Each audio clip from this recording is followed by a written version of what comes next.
মন্ত্রীদেরকে আমরা প্রশ্ন করতে পারি না, এবং আমি মনে করি এটির মাধ্যমে আমার অধিকার বঞ্চিত হচ্ছে। কুমিল্লা 4 জনাব আবুল হাসনাত, কুমিল্লা 4, মাইক দিচ্ছি, একটু ওয়েট করেন please. Speaker, question of privilege under rules 163 এবং হচ্ছে আমাদের conditions of admissibility of questions of প্রিভিলেজের রুলস 165 এর যেই 2 আছে সেটাকে আমলে নিয়ে কোয়েশ্চেন অফ প্রিভিলেজটি করছে মাননীয় স্পিকার। সেটি হচ্ছে আজকে যদি আমরা কার্যপ্রণালী দেখি, এবং এটাও আমলে নিচ্ছি, বিধি 45-এ যে তারকা চিহ্নিত প্রশ্নের ডিসক্রিপশনটা এটা আপনার উপরে আছে, এটা আমরা জানি। আপনি যদি চান সেটা লিখিত বা টেবিলে দিয়ে দিতে পারেন, সেটাও আমরা জানি। কিন্তু এটা ফাংশনাল ডেমোক্রেসির জন্য এবং এটা ফাংশনাল পার্লামেন্টের জন্য মাননীয় স্পিকার আমরা কোথায় বলবো? আমরা যদি মাননীয় মন্ত্রীদেরকে জবাবদিহিতার আন্ডারে না আনতে পারি, আমাদের কথা বলার জায়গা একদমই সীমিত, 2 মিনিট 1 মিনিট 1 মিনিট 30 সেকেন্ড দেওয়া হয়, সেই জায়গায় আমরা মাননীয় মন্ত্রীদেরকে চলমান বিভিন্ন বিষয় আপনার প্রশ্নের মধ্যে তাদেরকে আনি। কিন্তু আমরা দেখেছি গত 2 সপ্তাহের সেশনে আমাদের এই যে তারকা চিহ্নিত প্রশ্নগুলো সংসদের কার্যপ্রণালীতে থাকলেও সেগুলো শুধুমাত্র টেবিলে দিয়ে দেওয়া হয়, যার ফলে আমরা মন্ত্রীদেরকে আমরা প্রশ্ন করতে পারি না, এবং আমি মনে করি এটির মাধ্যমে আমার অধিকার বঞ্চিত হচ্ছে, এবং আমি সম্পূরক প্রশ্ন করতে পারি না, আমি অধিকার বঞ্চিত হচ্ছি। যেমন চলমান ঘটনায় যেটি গুরুত্বপূর্ণ, আমরা কল্পনাও করতে পারি নাই একটা নির্বাচনের পরে কার্টুন শেয়ার দেওয়ার জন্য হাসান ইরামকে গ্রেফতার করা হবে মাননীয় স্পিকার।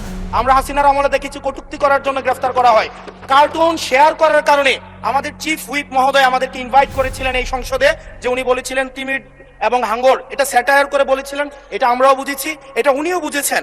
কিন্তু মাননীয় স্পিকার, দুঃখজনক বিষয় হচ্ছে যে এই কার্টুনটি শেয়ার করার কারণে আমাদের মাননীয় চিফ হুইপ মহোদয়ের এক কর্মী মামলা করেছে 25 ধারায়। যে মামলা 25 ধারায় যদি সংক্ষেপে বলি, আপনি মাননীয় স্পিকার, মাননীয় সদস্য, 1 মিনিট মাননীয় স্পিকার, আমরা এমনি সুযোগ পাই না, সুযোগ দেওয়া হয় না। আমরা কবে ট্রেজারি ব্রাঞ্চে যাব, 45 মিনিট ধরে কথা বলবো, অবশ্যই বলবো, অবশ্যই ইনশাআল্লাহ। মাননীয় সদস্য, আপনি একটু শেষ করুন দয়া করে। 1 মিনিট মাননীয় স্পিকার। 25 ধারায় রয়েছে, যে বিধিতে মামলা হয়েছে 25 ধারায় রয়েছে যৌন নির্যাতন করা হইলে, সংক্ষেপে বলছি, তাইলে এই ধারায় মামলা করা হবে। কিন্তু মাননীয় স্পিকারের মাননীয় হুইপ মহোদয়ের যেই মিমটি শেয়ার করা হয়েছে, সেখানে কোথায় যৌন নির্যাতন করা হয়েছে? এখানে একটা মিম শেয়ার দেওয়া হয়েছে, যেখানে দেওয়া হয়েছে চিনি মাছ সবাইকে সার্ভ করা হচ্ছে। এবং এই ধরনের মামলায় আমাদের এই অভ্যুত্থান পরবর্তী সময়ে বিরোধী দল মতকে দমন নিপীড়নের জন্য গ্রেফতার করা হচ্ছে, এবং জামিনও দেওয়া হচ্ছে না। এবং এইখানে কোনো ধারায় 25 ধারায় সাইবার নিরাপত্তা যেটা আইন এই সংসদে পাশ করা হয়েছে, এই আইনে কটূক্তির জন্য বা রাজনৈতিক স্যাটায়ারের জন্য আমাদের হচ্ছে মামলা করার কোনো বিধান নাই। সেই জায়গাতে এই প্রশ্নগুলো আমরা কাদেরকে করব? যদি আমাদেরকে আমাদের এই মৌখিক প্রশ্ন উত্তর পর্বটি যদি আপনারা বাদ দিয়ে দেন, তাহলে আমরা কাদের কাছে প্রশ্ন করব?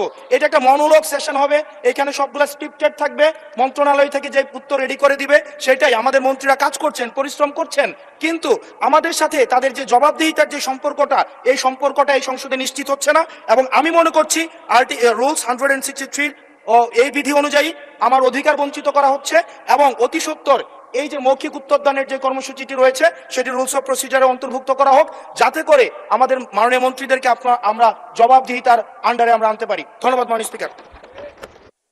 ধন্যবাদ মাননীয় সদস্য। মাননীয় চিফ হুইপ, একটা সেকেন্ড আমি একটু ওনাকে অ্যাড্রেস করে নিই, আপনাকে ফ্লোর দিব, একটু বসেন দয়া করে।